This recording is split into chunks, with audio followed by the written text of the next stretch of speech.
Buenas tardes, señoras y señores. Siento mucho no poder acompañarles a ustedes en esta conferencia que se celebra en Guadarrama, en Madrid. Me hubiera encantado estar con ustedes, pero ya saben ustedes que han estado sucediendo cosas y muy rápidamente en Egipto. Ya saben que por esta razón entonces he decidido quedarme.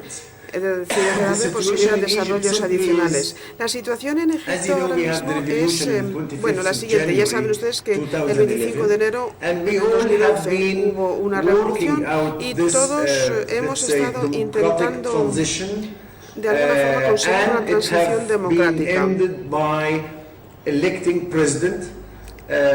Se finalizó con una elección presidencial, una votación legítima, esto desde luego es indudable, pero lo que hemos visto desde que los islamistas se han hecho con el poder, con su mayoría en el Parlamento, con su presidencia, han intentado más bien consolidar su presencia, consolidar el poder. No estaban intentando ser incluyentes, no intentaban atraer a los socios de la revolución.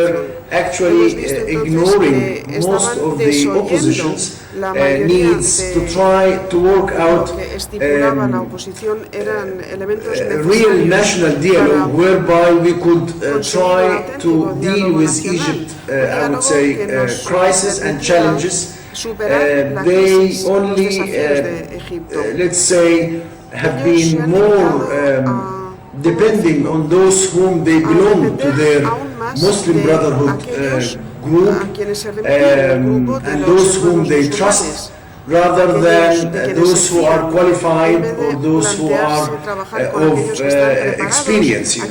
And that's why we have seen deterioration in most of Egypt, I would say, position economically, politically, socially. People have been, somehow they have hope that they will try to bring people together. Actually, what we have seen so far during 1 year, that they make people divided.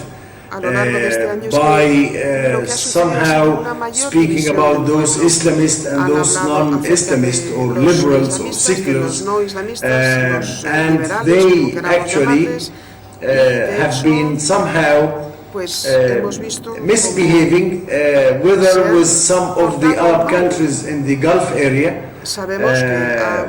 whom they have been always friends of Egypt, supporting Egypt. They felt in the Gulf countries that they are really trying to export this sort of Islamic revolutions to their country. So actually, people whom you see now in the streets, they are full of anger, frustrations, because they believe that they lost hope, they believe that they have no place. They are calling the president to step down because they believe that his legitimacy comes from the people. Yes, of course, the man have, as I said before, have got legitimacy through the ballot box, but legitimacy through the ballot box is a fact as long as you respect the Constitution, as long as you respect rule of law, and also you respect others, whether opposition or minorities, which have not been happening so far. Now what we see now is the president is again stubborn, somehow protected by his own supporters, his own people, whom they are now calling for jihad, calling for violence. The army actually, what the army is doing, it's not a coup. No, the army have no interest to be back in the political scene, and they have been indicating this many times. But what the army can do, if people, as you see, millions in the streets everywhere in Egypt, and those millions actually are normal and ordinary Egyptians. They are not actually those who are belonging to the old regime or they are belonging to some of those political parties. No, they are going out because they are fed up. They are saying enough is enough. We have felt during this year that Egypt have lost its identity as a civil state, and they feel that if we keep on until his term is ended, 3 years more, then maybe we will end up like Somalia or like Iran. So people are really fighting for their freedom, fighting for the identity of their country. So we expect that the army, together with all political forces, including some Islamists who have been somehow reasonable and those who are really willing to sit and talk, to work out a roadmap, a map for the future, to try to start again with a new constitution and to call for a real democratic transition where everyone can be part of it, and this is what we hope to do on the coming, let's say, days. We are not excluding anyone, or no one is calling for this, whether Islamist or any others. No, they are all welcome as long as they understand that this is an exceptional moment, and we all have to be united to overcome this problem. Of course, there have been many incidents and many, I would say,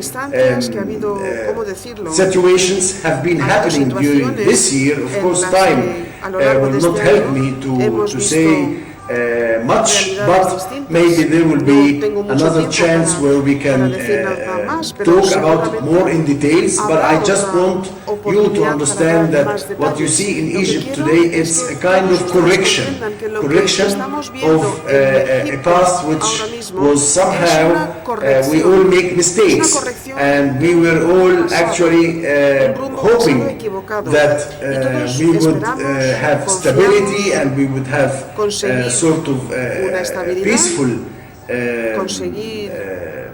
peaceful way on the coming, I would say, months and years. But I think time that we should say enough, and we have to make corrections, and we have to call, of course, for parliamentary elections and maybe presidential elections on the correct constitutions which will have consensus from everyone.